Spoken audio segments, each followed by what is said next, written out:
lagi sama aku di depan kelas. Nah, udah lama banget nih kalian gak ketemu aku. Pasti kalian semua kangen kan sama aku. Jadi sebenarnya aku tuh sekarang nggak berbagi ilmu lewat review. Sekarang aku akan berbagi ilmu lewat podcast. Nah, sekarang di sini aku nggak sendiri. Aku bakal ditemenin sama host ganteng aku nih. Boleh dikenalin dulu sama partner aku yang bakal dengerin cerita bareng narasumber. Saya hai dulu dong, Kak. Saya dulu ya. Iya. Halo teman-teman semuanya. Kenalin gue Bisir. Kebetulan gue juga kuliah di Unis juga. Sekarang ada di semester 8. Nah, sekarang bukan cuman ditemenin sama host yang ganteng dan hits banget di kampus aku juga bakal dengerin cerita dari narasumber, dia juga hits banget di kampus. Kenalin dulu dong, Kak Rati. Halo guys, jadi gue juga mahasiswa di Unis nih, gue sekarang semester 6. Nah, jadi kali ini aku bakal cerita horor di gunung. Tapi sebelum kita dengerin cerita Kak Ratih, apa sih dalam pikiran Kak Bisir tuh tentang gunung dan horor? Waduh, gunung dan horor ya. Tuh kok gue kalau denger kata-kata itu kayak udah ngebayangin kayak gelap, tersunyi, dan juga dengan cuaca dingin itu makin mencengkam gak sih, Kak? Bener. Nah, Itu menurut gue takut banget sih. iya, makanya kita udah gak sabar banget dengerin cerita Kak Ratih. Jadi Kak Ratih, kapan sih kejadiannya tuh kalau boleh tahu? Kejadiannya, jadi pas itu gue sempet naik gunung. Salah satu gunung yang ada di Bogor yaitu Gunung Kencana. Iya. Sebenarnya belum banyak orang tahu sih, cuma ya gue suka aja ngedaki gunung yang emang jarang orang daki. Gue mendaki itu sekitaran 6 orang sama teman-teman gue. Di situ ada 4 cowok, 2 cewek. Nah, di situ posisinya tadinya biasa aja kita trekking nih di gunung itu. Terus habis itu cuaca makin lama makin gelap. Nah, gue kan ngajak satu temen gue yang cewek ini nih, yang dia baru pertama kali naik gunung. Dia itu udah ngeluh mulu, pokoknya capek, nggak mau lanjut. Cuma gue paksa aja, karena kalau misalkan capek di trek itu dan cuaca makin gelap, itu malah nanti ke campnya itu makin susah kan. Karena kita juga persiapannya kurang, jadi tetap harus dipaksain. Nah, posisinya 3 orang cowok itu jalan duluan karena dia cepet-cepetan lah cari tempat camp. Nah, di situ tinggal gua bertiga. Di situ ada gua, Lia, sama Nopal. Iya. Nah, di situ gua pokoknya sama temen-temen gua bujuk, ayo bisa cepet gitu. Tapi dia malah tiba-tiba dengan posisi badan dia yang udah kedinginan, dia malah jatuh gitu aja.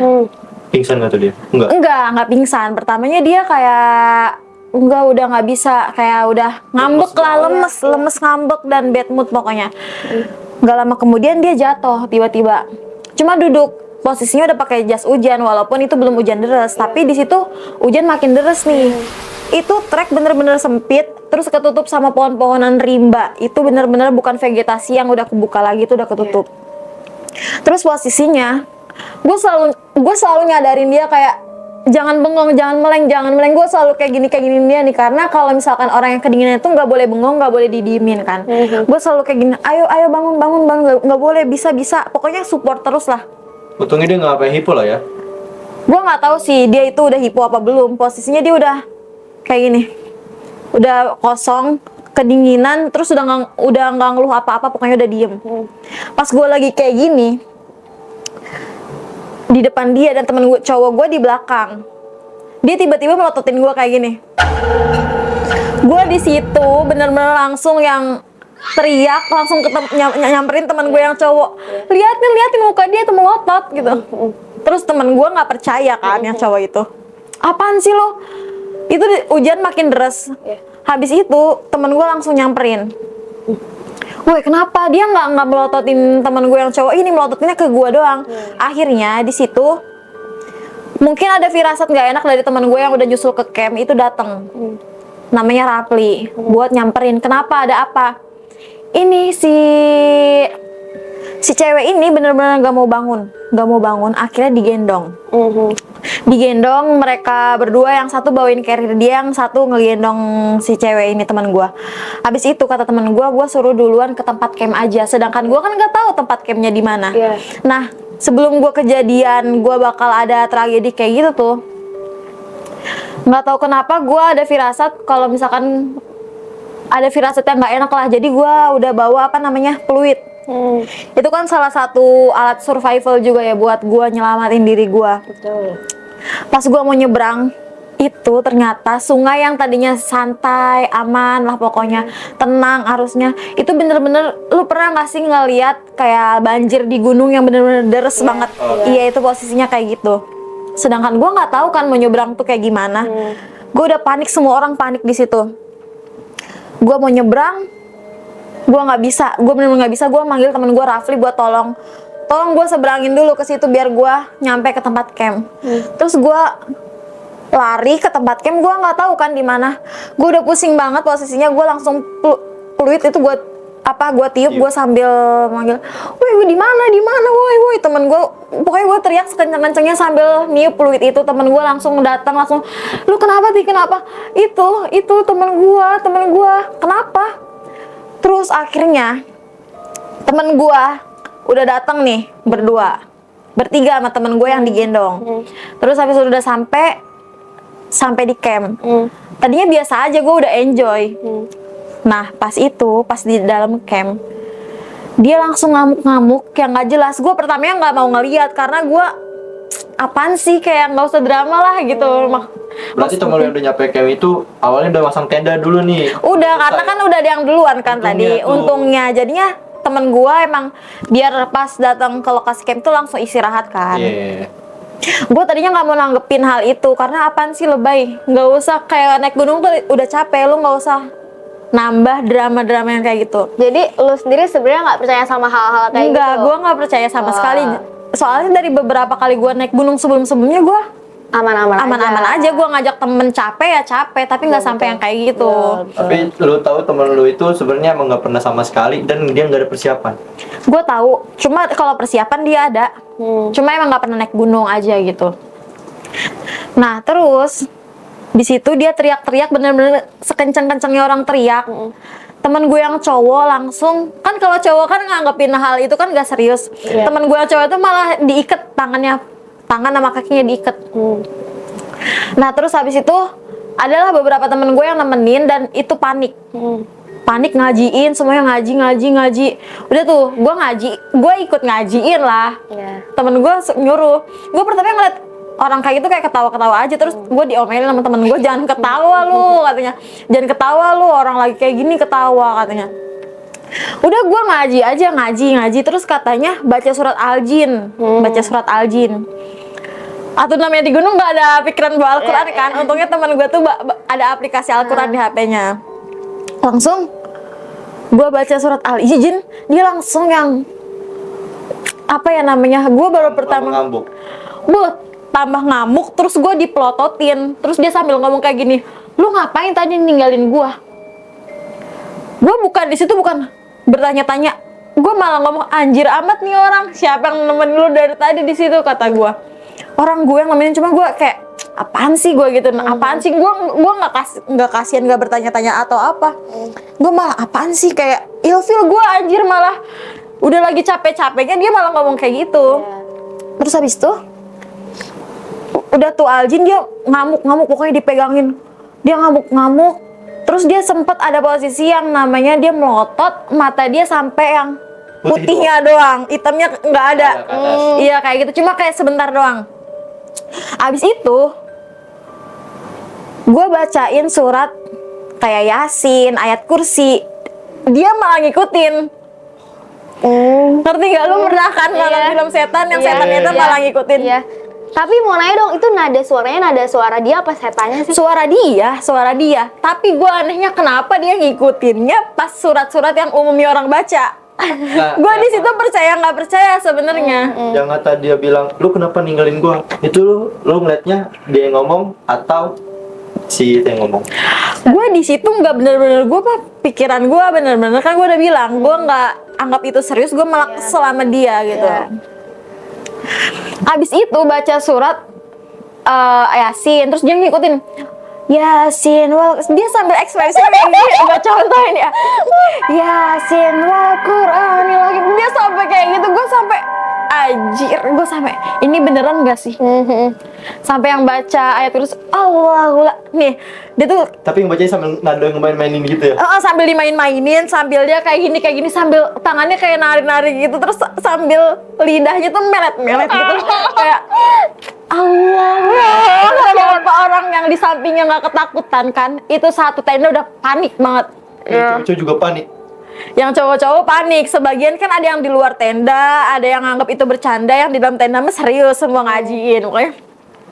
Allahu la ilaha illallah. Nadanya nih ya, Allahu la ilaha illallah. Wah, itu persis kayak di film horor gak sih? Iya Kalau film horor anjing, aja. makanya gue pertama nggak tahu itu nganggapnya serius atau emang dia udah pernah nonton film horor yang kayak gitu, makanya dia ngikutin atau apa. Ya begitu. Terus akhirnya kita semua baru tahu kalau misalkan dia kondisinya lagi haid. Dia nggak bilang. Atau emang Dia bilang. dia ngomongnya pas itu udah selesai haidnya. Iya. Tapi kan gue gantiin baju dia semua. Namanya orang harus dibersihin ya. Dia kan setengah sadar. Iya. Gue gantiin semuanya, gue bersihin. Kok ini dia haid nggak pakai pembalut? Cuma pas gue cek pembalutnya itu ada di carrier, ada di tas. Ya udah, gue nggak mikir aneh-aneh. Ya udah, gue langsung apa namanya? Gantiin baju. Gue langsung gantiin bajunya aja. Terus pas gue keluar tenda itu udah agak ademan, orangnya udah dikasih teh anget. Pas gue keluar tenda ada kakek-kakek Udah mulai tenang itu pas yang habis lu gantiin baju dia. dia udah tenang, cuma dia masih benci sama gue. Itu sekitar berapa menit itu lo buat ngilangin si orang itu? Setengah jam atau satu? Ada setengah jam. Buat si pas ngajiin itu selesai. Iya, tapi di akhir itu dia benar-benar masih benci gue. Katanya gue ditandain karena gue ninggalin dia. Dia ngomong, aku nyari kamu, katanya aku nyari kamu sampai aku capek keliling-keliling, benar-benar kamu ninggalin aku sendirian. Gue di situ nangis karena gue nangisnya capek, kayak ngurusin lu di trek tuh kayak gitu, nggak jelas. Pas gue keluar tenda ada kakek-kakek, kakek-kakek bajunya kayak orang pribumi. Iya. Oke. Tapi kawasan Kayak bukan orang desa, kawasan orang desa, kayak kuncen lah ibaratnya, kayak orang situ lah, Orang mau ngarit warga kali situ. ya. Dari mana kayak ini dari Gunung Salak, tapi mampirnya ke sini. Iya. Terus ada burung hitam itu gede. Temen gue semuanya ngelihat kalau itu burung itu pergi, kakinya juga pergi, nggak ada. Nggak ada jejak hilang. Terus Nggak gitu? hilang. Wow. Serem banget. Udah di situ bener-bener ya udah, dia tenang. Iya. Si teman gue yang cewek ini istirahat malamnya. Udah gitu. Istirahat malamnya dan itu ya, jam berapa dia bisa istirahat? Jam 10 malam. Udah selesai dia. Tenang. Udah bersih, udah. Tapi gue belum ngobrol sama dia karena gue masih kesel, dia masih kesel sama gue. Ya udah, gue nggak mau ngeliat juga. Tapi menurut lu tuh pas dia kayak posisi kayak gitu nih ya, itu karena lu nya ada suatu hal yang ganjil di hati sama dia, atau lu pernah berantem masalah pribadi, atau jangan-jangan kalau misalkan dari hal mistis muka lu mirip sama arwah, kalau mirip teman arwah yang ada di situ tadi masukin. Enggak, dia tuh kayak gitu karena sepanjang trek itu gue sama dia. Gue yang nemenin, dia ketinggalan di jalur, dia teman-teman gue egois, yang ninggalin dia, gue yang nemenin dia gitu. Makanya dia malah nganggep yang gue enggak, soalnya mungkin yang di pikiran dia gue terus kan gitu. Jadinya dia nggak tahu nyalain gue atau emang gimana, gue nggak tahu. Tapi pas malam itu setelah drama yang gitu, malamnya kejadian lagi nggak, Kak? Kejadiannya bukan malamnya, kan besok paginya. Besoknya. Iya. Lagi tuh besok paginya. Besok paginya lagi, dia malah kayak gini. Malam istirahat, aneh sekali. Gue nggak tahu ya, karena emang dia capek terus paginya mau dimanja lagi atau apa gitu kan. Gue lagi foto-foto, dia lagi diem aja gini. Diem lagi kayak kemarin lagi. Dia benar-benar nggak mau gerak. Terus pas gue kameranya arahin ke dia, gue mau foto dia malah ngeliatin gue. Tapi senyumnya kayak gitu. Gue langsung udah, gue nggak bisa nemuin dia. Dia masih benci sama gue gitu. Tapi ngamuk-ngamuk lagi nggak setelah yang pagi itu?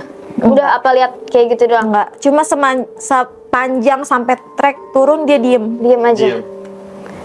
Diem yang orang bad mood gitu. Iya, iya, iya. Nah, dari yang kejadian awal sampai yang turun, itu part yang paling seru gitu menurut Kera. Paling Gimana? seru, sebenarnya semuanya seru sih.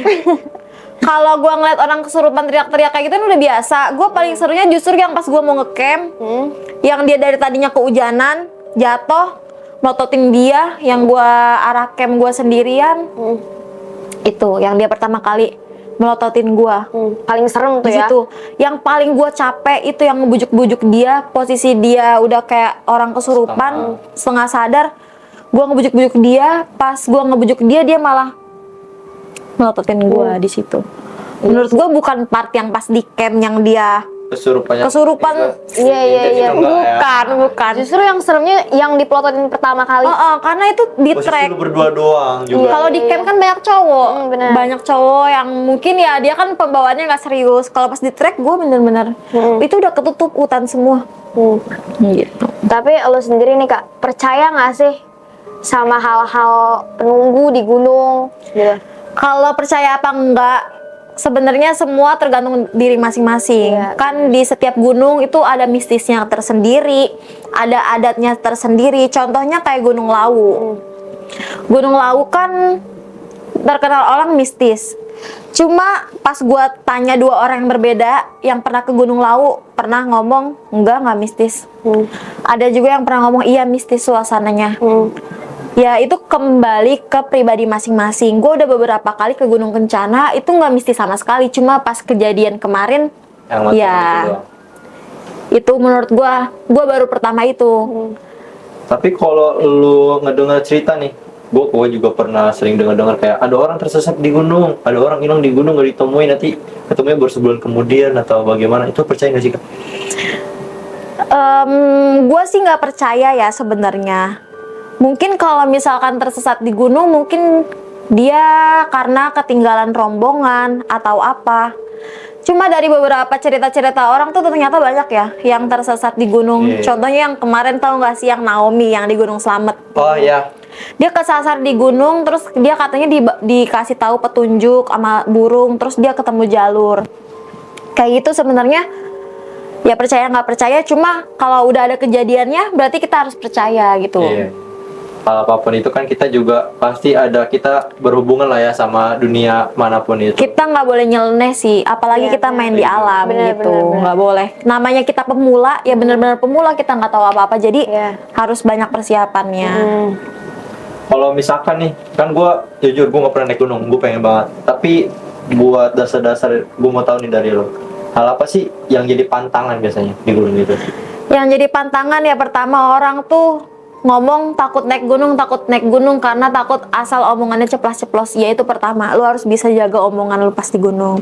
Karena kan kita nggak tahu di gunung tuh, gue bilang tadi penunggu setiap gunung tuh berbeda-beda gitu, adatnya gunung tuh berbeda-beda. Terus yang kedua, lu nggak boleh buang apapun, sekecil apapun sampah. Namanya kita di tempat baru, apalagi tuh di alam, anti banget yang namanya buang sampah sembarang, apalagi kotor, kayak misalkan kalau perempuan buang pembalut sembarangan, benar, itu benar. anti banget, nggak boleh karena itu darah kan. Bener-bener. Terus yang pertama, lu harus pakai pakaian yang sesuai. Terus juga harus dengan cuaca yang stabil. Karena dari pengalaman gue yang kemarin, yang temen gue sampai kesurupan kayak gitu, awal mulanya karena cuaca yang nggak stabil. Tadinya dingin, kedinginan banget. Sampai akhirnya gue nggak tahu hipo apa enggak yang buat dia meleng. Lama tuh cuaca. Terus lu pinter-pinter juga cari temen buat lu ngedaki sih. Oh iya. Mungkin tuh temen lu yang bengong itu sih, gue rasa karena dia pertama kali kayak dia bingung. Gue udah di sini pertama kali kan, terus dia bengong. Gue di mana ini? Mungkin kayak gitu kali dia. Iya, pertama kayak gitu, terus dia capek. Sedangkan kita kan teman-teman gue yang lain udah pada suka naik gunung gitu, terus dia nggak merasa tertinggal. Jadinya ya kayak gitu. Bener, jadi persiapan itu bukan cuman dari barang, tapi fisik juga perlu. Fisik itu paling utama. Iya, benar-benar. Tapi barang yang kita bawa itu juga utama. Iya. Jadi semuanya harus siap deh kalau ke gunung, nggak boleh kayak ala FOMO TikTok doang. doang, FOMO Iya, doang. benar. Sebenarnya Foto-foto main bagus juga ya. sebenarnya main di alam tuh paling bahaya daripada kita main di kota. Benar. Wah, merinding banget sih gue dengar cerita dari Kak Ratih ya. Jadi sebenarnya cerita horor tuh bukan cuma di gunung, tapi di tempat lain juga ya Kak ya. Bener. Tapi gue juga tadi dengerin itu juga lumayan merinding, terus juga kayak takut naik gunung, tapi juga kita nggak boleh takut. Iya. Sebenarnya guys ya. Bener, Itu juga bener. yang penting tuh persiapannya aja. Jangan terlalu takut naik gunung, karena kita juga harus nyoba nih buat jalan-jalan ke alam. Betul. Nah, bener banget guys. Jangan karena cerita gua kalian jadi takut naik gunung. Gua pribadi karena pengalaman gua kemarin tuh nggak bikin gua nggak mau naik gunung Kapok lagi lah sih, ya, nggak bikin gua kapok. Jadi pelajaran aja kalau misalkan kita mau ke gunung tuh harus banyak banget yang disiapin, fisik, mental, barang-barang kita yang bawa, dan kita harus menjaga perilaku, Attitude, iya ya. attitude kita dimanapun kita berada gitu. Setuju sih, pokoknya persiapan barang, materi itu penting, fisik juga penting. Oke, Banget seru banget nih dengar cerita dari Kak Rati. Makasih banyak buat Kak Rati yang udah berbagi cerita. Makasih juga buat Kak Biser yang udah nemenin aku buat dengerin cerita Kak Rati. Sama kau, Iya. semoga kita bisa ketemu lagi ya nextnya ya. Pasti dong. Oke. Semoga makin banyak cerita yang bisa kita bagi lewat ilmu bareng di podcast The Fun Class ini. Jangan lupa like, comment, and subscribe. Komen di bawah. Kita bakal cerita apa lagi ya di sini. Dadah, see you.